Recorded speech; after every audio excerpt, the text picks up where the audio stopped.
Mtu anatoka kwa nyumbani, anaenda anazaa mtoto, anakuja anatupia mama yake. Anaenda tena anazaa mtoto mwingine, anakuja anatupia mama yake. Na ana communication hata na familia yake. Mama yake alifukuzwa na baba yake. Au majirani waliniambia hata kama si auntie huyo mama alimsave, angeuliwa na bwana yake. Wanakula na majani? Na majani hakuna sukari, sukari kikosa unaweka majani chai. Majani chai. Wanakula. Wanachemsha wanakula. Wanachemsha wanakula na hiyo. Sasa hii ndio walikuwa kule leo. Hii ni cha leo hii.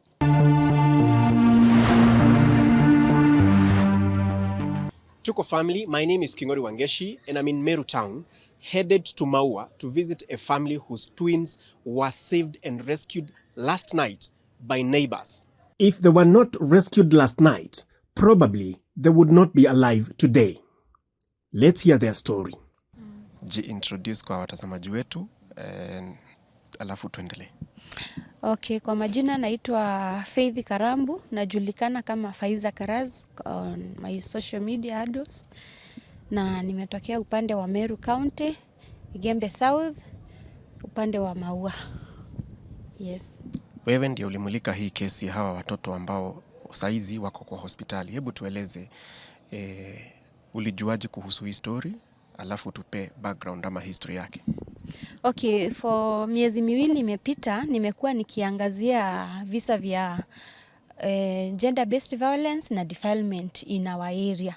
So pale kwa page yangu Facebook watu wamekuwa wakireach out sana. Kuna mwanaume kwa area yangu alikuwa amechapwa na bibi na hiyo story ikakuwa kwa news. So vile nilisaidia huyo mwanaume through our governor, akaenda hospitali na akapata nafuu. Watu wamekuwa wakijazana inbox yangu wa hapa Meru kuhitaji usaidizi. 2 weeks ago nilikuwa na kesi ya mtoto alikuwa amevunjwa mguu na stepmother. Baba yake akamchukua akaenda akamtupa kwa barabara. Akachukuliwa na wasamaria mema au wasamaria wema wakanipigia simu. Tukachukua mtoto tukamleta hapa Nyambene level 4 hospital na akatibiwa. So after 1 week nikiingia kwa inbox Facebook nikaenda kwa spam box. Nikaona kuna message kwa hapo ya msichana anaitwa Winnie. Akaniambia kuna kesi yako nayo anataka kunipatia. Hiyo nayo ilikuwa ya defilement, but hiyo nikalenga. Niki scroll tena nikaona mwingine, but huyo aliniambia nifiche jina yake, which I respect. Akaniambia kuna kesi huko kwao, kuna mama alifukuzwa na bwana yake na watoto. Nao watoto sio wake, ni watoto wa msichana wake. Binti yake amekuwa na tabia anazaa watoto, anakuja anatupia mama yake nyumbani. So last year kitu September alikuja na mapacha wasichana. Time wakati mama yake hayuko juu mama ni wa kibarua, akadampu watoto hapo na akadisappear. So huyu mama wakaniambia ameteseka sana, watoto wanafungiwa kwa nyumba. Na wakuli hawatembei. Mbona wanafungiwa kwa nyumba? Wanafungiwa kwa nyumba juu shosho yao anaenda kibarua kutafutia hao wengine. So kuna wakati anaenda anarudi mikono mitupu. Unaona vile economy iko na pia yeye ako na mtoto ndogo. Sasa watoto hawatokange wapigwi na jua, hawa watoto hawajazaliwa na ulemavu. Lakini sasa vile wamekuwa neglected, watoto hawapati lishe bora. Watoto hata hawaongei juu hakuna mtu anaongea na yeye, wanakuanga abandoned tu kwa nyumba. Ni once in a while wanapata care. So akaniambia ningetaka pia hata kama unaweza pata nafasi Faiza ukuje upelekwe, nitakupea namba ya jirani ya kupeleke huko uone. So nikakaa, kwanza nililenga. After 2 days nikarudia tena, nikaona hiyo kitu inanikula. Nikiimagine kuna watoto mahali wameabandoniwa na nimeona watu tumekuwa tukisave watoto wengi. On Sunday tulikuwa na harambee ya mtoto amekwama India kwa sababu ya matibabu, amekosa pesa ya kukuja na alipona. Lakini nikaona hii ni more serious. Juu huyo Olende ashatibiwa amepona. Nika screenshot ile post nikaweka kwa page yangu. Vile niliweka kwa page yangu watu hapo wakaongea, nikauliza hata gender officer wa county wa Igembe Central ni nani, bado mpaka saizi sijapata. Na nikakaa. So jana nikapiga ile namba nilipewa inbox. Huyo mama akaniambia, Faiza, nilikuwa nimepewa namba yako, nimengoja unipigie, mimi ni jirani ya hao watoto. Akanielezea, nikamwambia so vile utafanya, ndio saizi ni usiku kitu saa 9, hata alikuwa analia kwa simu huyo jirani. Akaniambia, Faiza, hao watoto wakikaa hapa watakufa. Unaona, nikaona sasa hiyo guiltiness ndio already nisha pewa hii kesi, hata kama si kazi yangu, nikasema nitatumia platform yangu Facebook. Nikaongea na yeye, nikamwambia sasa, unajua watoto sina gari ya kufika kuwachukua na ni mapacha. Na huko ni mbali, hata sina means za kufika huko, hata sina. So unajua ninahitaji fare. Akaniambia mimi nitatafuta vile tutakuja, nitasaidia huyo mama. Nitambembeleza tukuja na yeye, njoo ako na stress na hata wengine sijui tutaacha na nani. Nikamwambia mtaacha au tusave hao wengine wenye wako na emergency. Ndio wakachukua pikipiki wakakuja wakafika hapa kitu saa 10. So saa 10 jioni ndio nilikuja nikaongea na admin wa hiyo hospitali. Nikamuelezea hiyo kesi. Admin akaniambia ni sawa, acha watoto waende waonekana na daktari. Tutaona vile tutasaidiana. Hata ni yeye, I think ni yeye alinipea pesa ya kuwanunulia karai, niliwanunulia karai, slippers, nikawaacha na sahani, kikombe, zile mtu anaadimitiwa nazo. Wakati huo ulikuwa umewaona? Niliwaona. Hebu tuambie wewe uliwaona wakiwa hali gani? Walikuwa hali mbaya. Mtoto ni watu Yesu unamsimamisha hawezi simama. Na si eti ako na disability, ako weak. Mifupa ziko weak na wamefura, wanakaa wamenona lakini sio kunona, wamefura. Daktari alisema inaitwa kwa shiako, alafu hata wamefura tumbo. So daktari akawaona, akaandika wafanyiwe lab test na ingine wafanyiwe x-ray. After sasa scan hiyo x-ray ilitoka kitu saa 1, daktari niliona alishtuka. Akaniambia sasa, Faiza, hao watoto itabidi waadmitiwe. So sikushinda nimeuliza daktari maswali mingi. Unajua daktari ndiye amesema sasa. Na akaniambia sasa endeni pale mulipe mambo ya admission. Sasa mimi nikachanganyikiwa tena juu sasa ni mapacha. Hao watoto hawana birth notification, hawana certificate, hawana SHA. Mpaka nilikuwa namuuliza naweza weka kwa SHA yangu. Sasa unajua hata kwa SHA yangu siwezi waeka juu si watoto wangu sheria, na hawana birth certificate. Hawana hata mimi nilikuwa nimejicommit, hata ID yangu ndio nilipatiana. Akasema so wataadmitiwa on cash. Juu hakuna SHA, hakuna medical insurance cover wako nayo. So nikapigia marafiki, katoa pesa za kushughulika hapo, baadaye ndio waingie kwa ward. Na unajua ni usiku. So hiyo ni almost saa 2. Remember hata nikikwambia bado tuko hospitali. Waliandimetiwa on cash na nimepewa mpaka Tuesday. Mpaka Tuesday, so nimejua sasa kama nitakuwa nimepata hizo document au watoto waekwe kwa SHA. Shosho yao anasema msichana alikuja akandampu watoto, hakuna document yeyote. Hata nili-reach out kwa watu wa birth certificate department hapa Igembe South, wakaniambia nijue walizaliwa hospitali gani. Shosho yao ajui hao watoto walizaliwa wapi. So nimekuwa na stress juu sasa nilisema kama chifu wao anaweza andika barua juu anajua hao watoto, tuone kama tunaweza enda na hiyo document on Tuesday kwa birth registrar, ndio sasa tupewe hiyo birth certificate.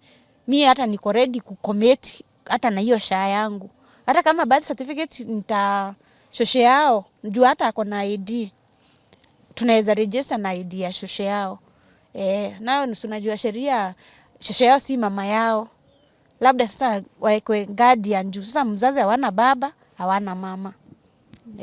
Hatujui mama ako wapi, hatujui baba yao watoto ni nani. Hebu sasa tueleze kuhusu huyo msichana ambaye anaachia mama yake watoto. Unamjua wewe? Mimi hakuna mwenye najua kwa hawa. Sijui yeyote. Hata nyanya yao simjui. Sijui kwao kwa boma, but tukitoka hapa tunaenda kwao. Majirani wako very rende. Juu ni majirani wali reach out vile tunaambianga watu. Hata mimi naambianga watu, jirani yako ukisikia anachapa mtoto ama anapiga bibi ama bibi anapiga bwana, just call me mimi sitasema we ni nani umeexpose hiyo nini. So majirani ndivyo walifanya na wakasema nisiwaseme. Yeah. Umeelezwa nini kuhusu huyo msichana? Huyo msichana majirani wanasema wanaonanga tu mama akiletewa watoto. Unajua sasa siku hizi boma watu wamejitenga na mambo ya familia yao. Msichana anakujanga, anadampu watoto kwao. Na waliniambia ako na watoto 6. Nikiuliza mama yake ananiambia msichana ako na 23 years, alizaa akiwa na 17. So amekuwa akizaa kila mwaka. Anazaa na mwanaume mmoja. Yeye mwenyewe ajui baba yao watoto. So mimi nikionelea ningetaka pia tusaidiwe. Nilikuwa natafuta picha huyo mtoto, hata mama yake hana. So unajua mama ushago hata hawana hata smartphone. Nikipata mama huyo mtoto aangaliwe kama ako mentally fit, ako sawa, kwa sababu sioni iki make sense mtu anatoka kwa nyumbani anaenda anazaa mtoto anakuja anatupia mama yake, anaenda tena anazaa mtoto mwingine anakuja anatupia mama yake, na ana communication hata na familia yake. Mama yake alifukuzwa na baba yake, au majirani waliniambia hata kama si auntie huyo mama alimsave angeuliwa na bwana yake. Kwa nini? Kwa sababu sasa anasema yeye ndiye maybe ana entertain huyo msichana wake kuzaa. Kwa sababu anazaa anamletea watoto na anachukua. Sasa makosa ya huyo mama sioni iko wapi. Huwezi ua watoto. Watoto si tunasemanga ni blessing. Huwezi ua watoto. So pia ndoa yake iliharibika kwa sababu ya huyu msichana wake bado. Sasa hapo hiyo ndio ilini touch cause mimi ni mzazi na niko na watoto. Mimi pale naishi na watoto wangu, nikifukuzwa sijui nitaenda na hao watoto wapi, na hii economy kwanza vile iko. Huyu mama aliniambia yeye amezaa watoto 5 na msichana amezaa 6. Alichukua firstborn akapatia baba yake. Huyu at least alijua baba yake. Hao wengine hajui baba zao. Na sasa vile alifukuzwa, aliniambia alifukuzwa, huyu mwanaume alimwambia sasa ajigawe kama kuna kitu ako nayo, aseme hii ni ya nani njoo atamuua sasa. Akaniambia hata alisave hao watoto njoo aliona huyo bwanake anaweza ua utu tumapacha. So alikuwa anatuficha. Alikuwa anaficha watoto. Hawa twins. Juu the husband alikuwa bita sana na hao watoto. Ndio akaenda akaekwa na aunti yake. Lakini sasa hapo kwa aunti yake hayamsaidii na anything. Ni mali ya kuweka tu kichwa yao walale. Yeye anatoka anaenda kwa kibarua, jioni anarudi hana anything. Hajapata kitu. Na hawezi beba hao mapacha aende na hao kibarua kwa mtu. Hata mimi ukikuja kwangu umebeba watoto unifulie nguo, utafua nguo ama ni hao watoto utachunga. Na hao watoto wakiingia hadi kwa moto ama wakroll waingie kwa maji wakufie kwangu, sio ni kesi. So amekuwa na challenges mingi sana huyu mama. Pia ningeomba pia serikali hata department ya children Meru ingilie hii story, na huyu mama pia afanyiwe therapy, counseling anahitaji. Yani she has been through a lot. You mean mtoto wake amepata watoto wengi kushinda yeye? At 23 years msichana ako na watoto 6. Amezaa mara 5. Juu hiyo ya mwisho ni twins. Lakini hao wengine amezaa mmoja watoto 4. Hao wengine 5 na 6 ni mapacha. Na wote hakuna mwenye ako na baba mmoja na mwingine. Mama yake ananiambia anapoteanga, anadisappear, anaapia na watoto. Ukiangalia mama unaona hali yake iko namna gani? Hii ni mzigo kubwa sana kwake. Kwa sababu ako na watoto wake na hawa wenye ameachiwa.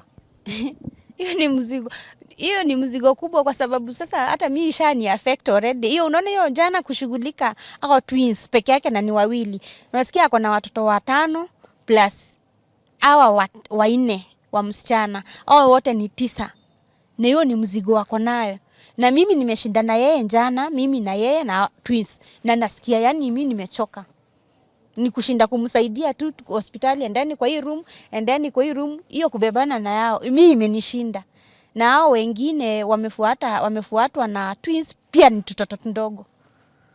So huyu mama hata she is strong, by the way ako strong juu kulingana vile majirani waliniambia hata wanashindanga kumdiscuss huko kwa kijiji. Cause wao pia hawaezi.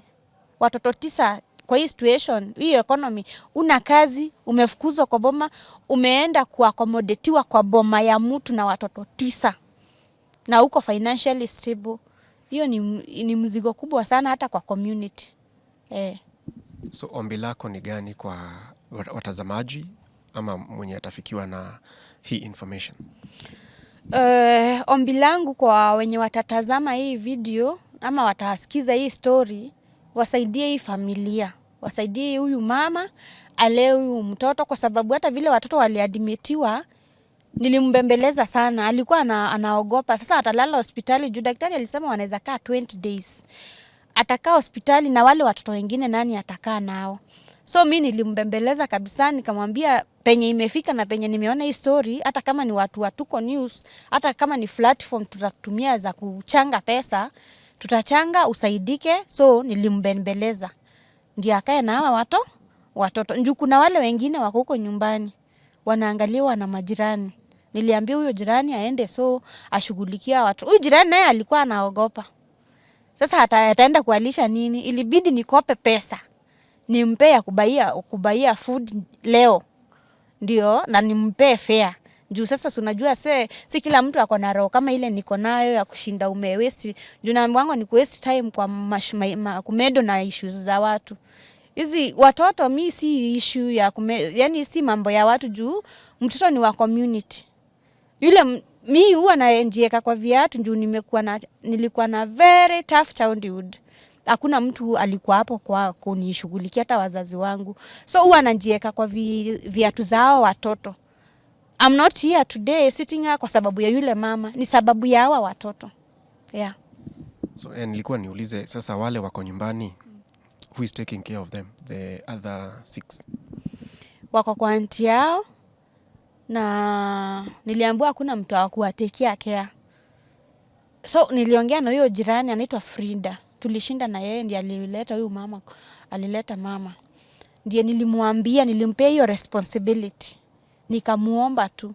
Nikamwambia hata kama uko na bwana ongea na bwana yako, mwambie tu vile situation iko. Sasa leo Saturday shinda na hao watoto tukifika the way au hata kama ni ya kuwatafutia chakula. Let me ask you Faiza. Kama haungekuwa umeweza kuwa rescue, tuseme kama hiyo jana, what would have happened to them? Hao watu wangekufa kulingana na daktari vile alisema.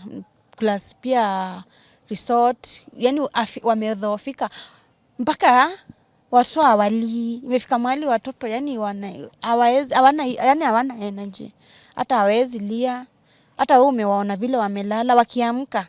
Umesikia hata shosho yao amesema hawezi move. Hawa watoto ni roho tu inapiga. Yani wako tu. Ilikuwa ikuwe mbaya. Wakati umefanya vitu kama zile, effort kama hizo kusaidia watoto kama wale, how do you feel in your heart, Faiza? Huwa nafurahi sana na nalala nikiwa happy. Kama juzi sasa sikulala. But jana vile watu uniona nikiwa, watu wao wananiona kama mimi ni mwenda wazimu cause hawajavali hicho kiatu. Mimi nishailala kwa street. Mimi nishailala njaa, nishaishinda njaa na wazazi wangu wakiwa hai.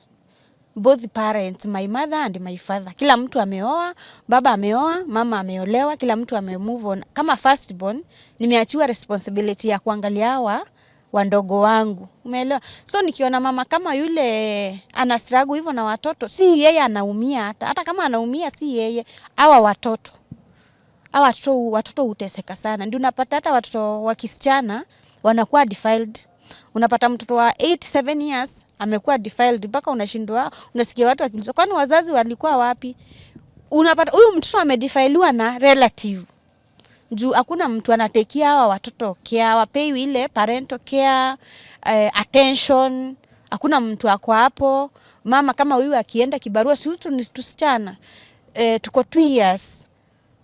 I'm sorry to say this, niko na kesi ya Machakos, mtoto wa 4 years amedefiliwa na anko yake. Unaacha mtoto wako kwa brother yako akuangalilie juu mama ameenda, mmekosana na mama ameenda, anaachwa anaharibu mtoto. So watoto wanapitia vitu mbaya sana under adults care. So huwa inaniuma na nikisaidia kesi kama hiyo, nikisaidia na nione imekuwa successful, huwa nafurahi sana juu najua ni mbegu napanda na nitavuna siku moja. Utaambia nini wasichana kama huyo? Anaitwa nani huyu msichana mwenye anaacha watoto? Simjui jina.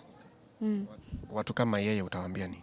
Wale ambao wanaachia wazazi wao watoto, kama hii kesi sasa, every year analeta mtoto anaenda. Nishaikuwa na kesi kama hiyo, na watu kama hao hawaenda hapo vizuri. Ataenda hapa hata ameuliwa huko, hata ajulikanangi alienda wapi. Ndio unapata wasichana wameuliwa mahali, mtu amepata ugonjwa amekufa, hakuna mtu anamshughulikia juu huyu unaona distance na familia. Hata akipigia mama yake simu anapiga na private number. So mama yake, wazazi hawajui uko wapi. Hakuna relative wako anajua uko wapi. Unaona, unajiona wewe ni mjanja. Hapo unaona anaenda nazaa, hapo unapata magonjwa ama unapatana na mwanaume mbaya. Anakuwa watu kama hao, wasichana kama hao hawaenda hapo vizuri. Na uwezi niambia ataenda hapo vizuri. Unatesa watoto wako, unazaa ukitupia mama yako watoto. Wewe una stress huko tu, na enjoy maisha. Maybe analala ako tu sawa. Siku yake itafika tu, siku moja itafika. Hata amka hata hapo atalala. Na hakuna mtu atampea justice. Hakuna mtu hata atamtetea. Cause atetei hata damu yake. Na kwa hivi sasa hamjui ako wapi? Sasa kama mama yake ajui, mimi nitajua aje? Mimi hata simjui. Sijui kwao. Ni kesi imenipata Facebook.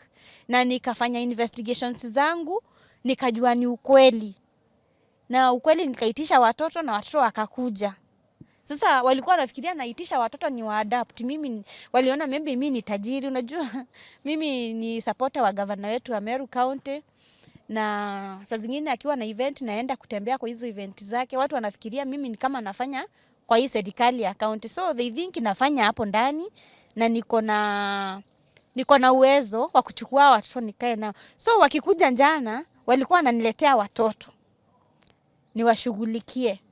Mpaka nimeuliza mama shosho kama watoto tunaweza peana for adoption, she's ready. Bandala hao watoto wakufe ni vizuri peanwe for adoption, na nimepata already children home inaitwa Baby Blessing Meru ya madam anaitwa Irene. Alireach out kwangu akaniambia with the proper documentation atachukua hao watoto. Sasa hakuna documents. Hiyo ndio challenge kubwa niko nayo saa hizi. Nao sasa hao watoto ni kama ni wangu juu sasa hata huyu mama ni kulinda analinda watoto juu nilisema leteni hao watoto wasikufe. Tusaidie.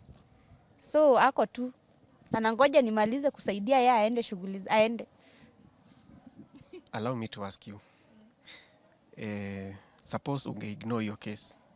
Then later the worst happens. Ungekuwa unasikia namna gani? Hata jana nililia vile daktari aliangalia watoto akatuma scan report ikatoka. Hata vile by the way report ilitoka alipiga simu, hakuwa anajua kesi, daktari hakuwa anajua ni nini. Ni watoto tu wameletwa, aka access watoto, akasema wafanywe scan. So vile result ilitoka, niliona limepiga wa daktari wengine wakakuja hapo. So unaona ile wanakujanga wanaangalia nini wana prepare file for admission nini, watoto waekewe ndawa.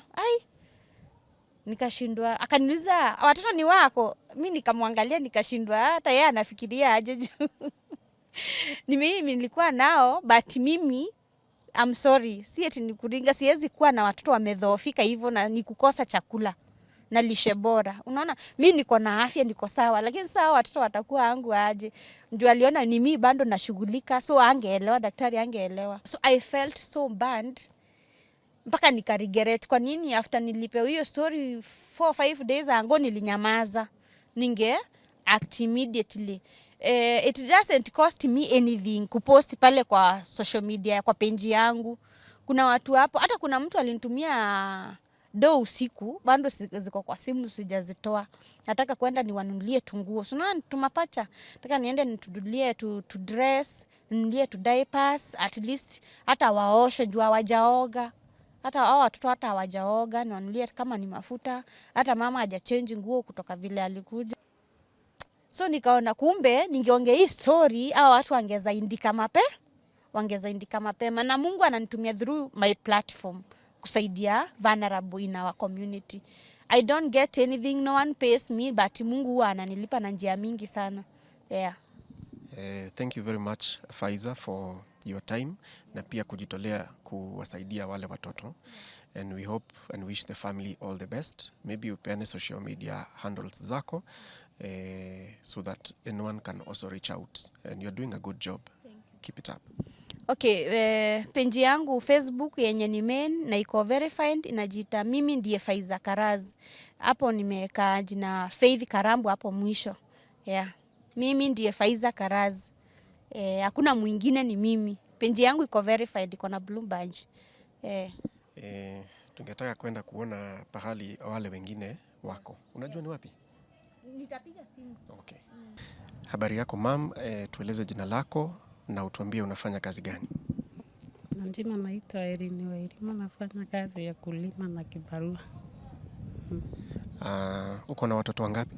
Uko na watoto 5. Leo tuko hapa hospitali. Ni kwa nini tuko hapa leo?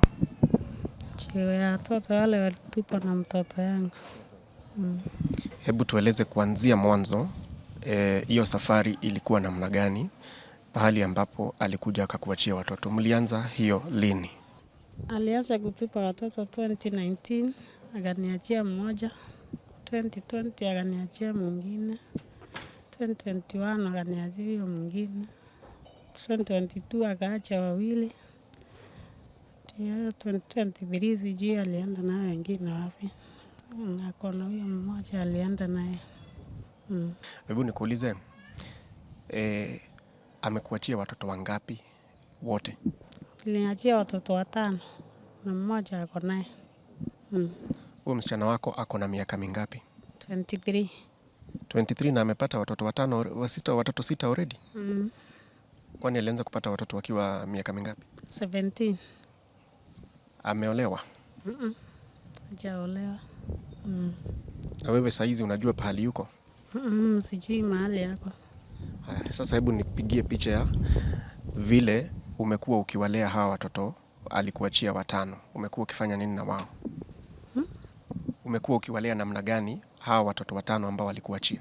Ilikuwa tu naenda kibarua, natafuta chakula, anakula jioni, kesho naenda tena, napata pesa, nakuja nanunua chakula. Mpaka saa hii tu naona nimeshindwa. Na nilifukuzwa nyumbani, sina mahali pa kukaa. Kukaa unakaa wapi? Nakaa kwa aunti yangu. Na hawa watoto 5? Wote. Hata hawa mtoto yangu niko naye wote. So, nataka kujua kwa ujumla unakaa na watoto wangapi wako na wa msichana wako? 9. Mama, hawa wote unawalisha namna gani? Sini kwenda kibarua tu na kuwatafutia chakula. Sasa ndio kesi yako itumiwe Faiza. Ni nini kilikuwa kimeendelea? Sini tu kibarua kilipotea, sasa wakuwa na wanakaa na njaa, hakuna mahali pa kuenda. Wako shule, wako grade 10. Anataka kibarua napeleka nusu kwa shule, alafu hiyo ingine anakula na haitoshi. Ni message gani ambayo utatumia huyo mtoto wako mwenye anakuachianga watoto? Sijui. Hawezi patikana na sijui. Najua unasikia ako Maua, ako Meru, ako Nairobi. Sasa hakai mahali moja. Utamtumia ujumbe gani kupitia Tuko? Sasa nitafanya sijui. Uko na nambari ya simu ambayo unaweza peana ili mtu aweze kukufikia? 07 68 90 57 63. Umeregister na jina gani? Irene Wairima. Haya, mahitaji ya hawa watoto ni gani? Si wanataka tu nisaidiwe wapate chakula. Na kazi ambayo unaweza fanya ni kazi gani? Kama gani sasa? Tuni ya kibarua na kulima. Na hata ni bwana yangu alichukua ile mashamba nilikuwa nalima. Ati alichukua nini? Ile mashamba nilikuwa nalima kwake alichukua. Na kwa nini unasema ulifukuzwa nyumbani wapi? Ulifukuzwa nyumbani wapi? Kinyang'a. Nani alikufukuza? Ni bwana yangu. Kwa nini? Juu ya watoto niliachiwa. Akaniambia unaweza sasa enda kwenu kawalelee huko. Unataka usaidizi wa aina gani mama? Nikipata mtu wa kunichungulia hao watoto. Sasa nitakaa nikiwa sawa, alafu hao wangu wasome. Asante mama. Tueleze jina lako na utuambie kama wewe ni jirani wao. Mimi naitwa Stella Romano. Mimi ni jirani wa hawa watoto. Tumekaa hapa na washojo na bamekaa na washojo wao.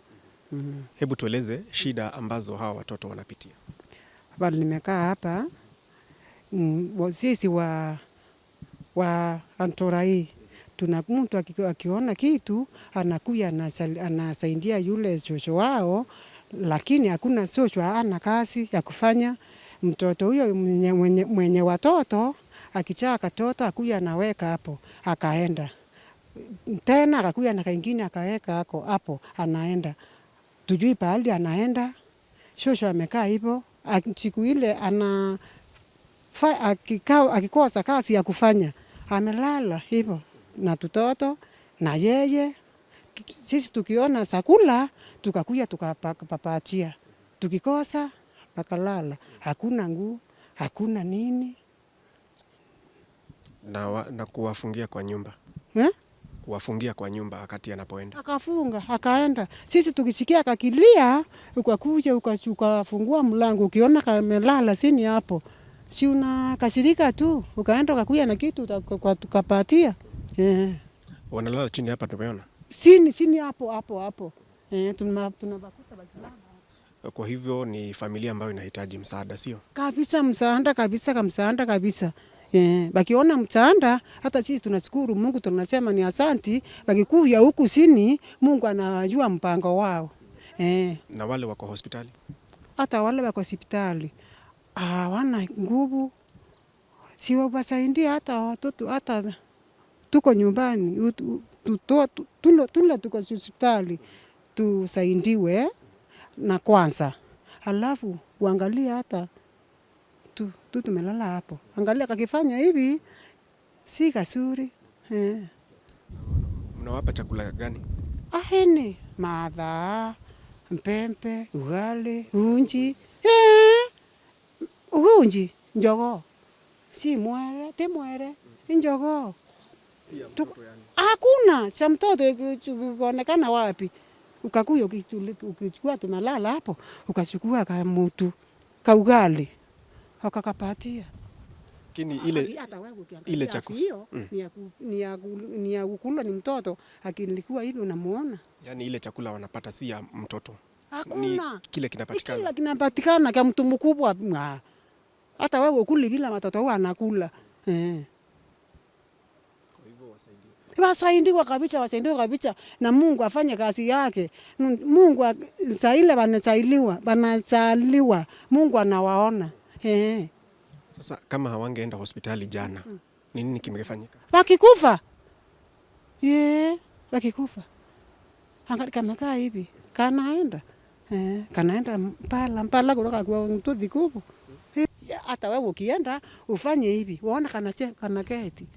Ni nini hiyo? Miaka ngapi? 2.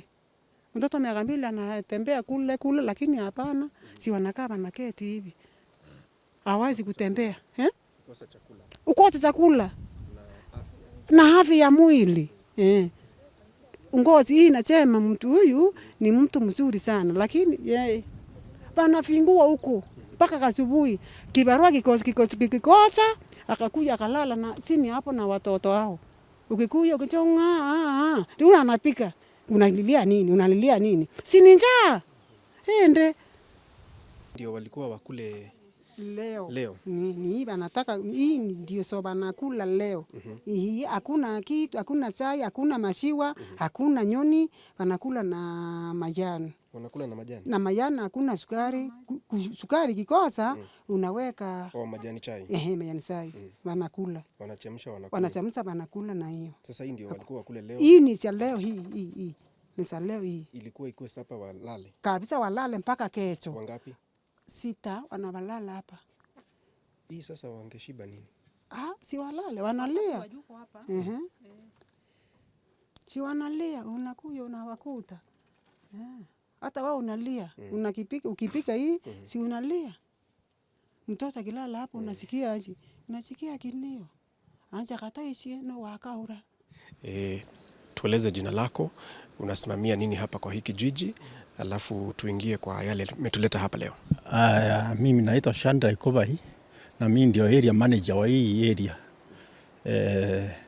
Na ile nimemuona hapa, nimefurahi sana kukuja kwa hii mboma hii mama, sababu hii mama anakuanga kwa shinda mingi sana. Sasa tunashughulika kwa haya tukiwa wa kijiji wote, tunashughulika kumsaidia na hii watoto. Sababu alikuwa na mshana moja, mama alikuwa na mshana moja, hakuna watoto wengine. Na hapa anaishi anapewa, sio kwake. Anapewa tu kwa kuishi na hii watoto kwa huruma hii watoto. Sababu ile anasumbuka naye. Kwa hivyo mama hana kazi ya kusabitia, hata na kitu. Anatua tu kibarua ya kila kitu, mtu anaenda nyumbani kwake, anamwambia vile wanalala, anampea kazi hata ya kufua nguo, kushota maji, anapata kukaunga tu ya kuletea watoto. Sasa na siku anakosha, anakuja tu akatuambia kile mtu ako nacho, akampatia hata kaunga, akaenda kapikia watoto.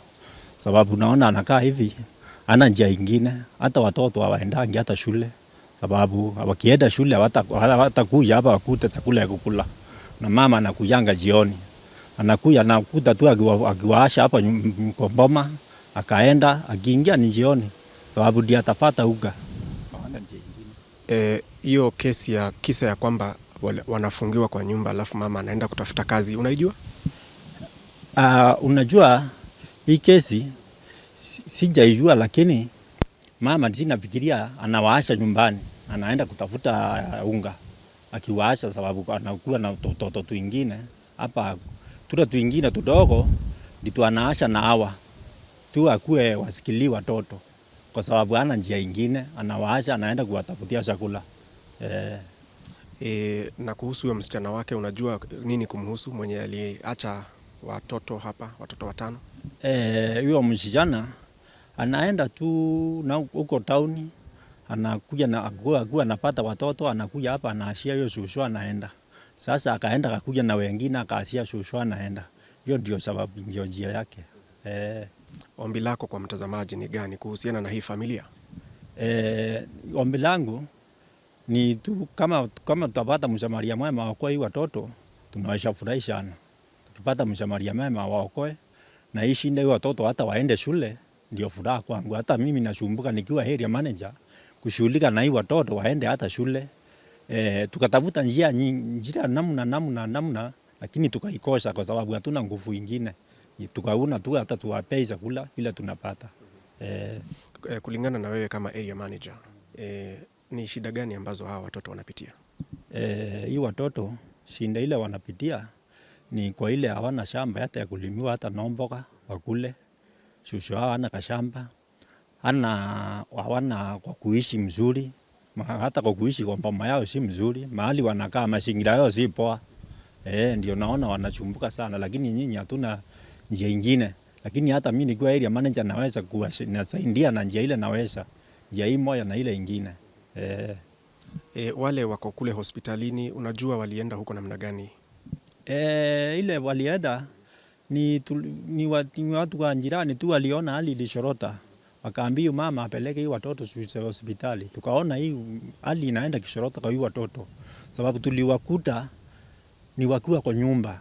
Sababu tukiona hii watoto wakiwa kwa nyumba, nikaangalia rodhi yao tukaona sio mzuri. Tukaambia mama apeleke hospitali ili waangaliwe waone nini kinaendelea. Okay, asante sana Mr. Kubai. Tuko family, that's the situation from Meru. If these babies were not rescued last night, probably it would be a different story. But the case is in dire need of help and support. This grandmother requires your support. 9 children under her care, and 4 are not hers. Yes, they are her blood, but you've heard what happens to the point that now she has to take care of these 9 children. My name is Kingori Wangeshi, and this has been an episode of my story right here on Tuko, all the way from Meru. Thank you for watching.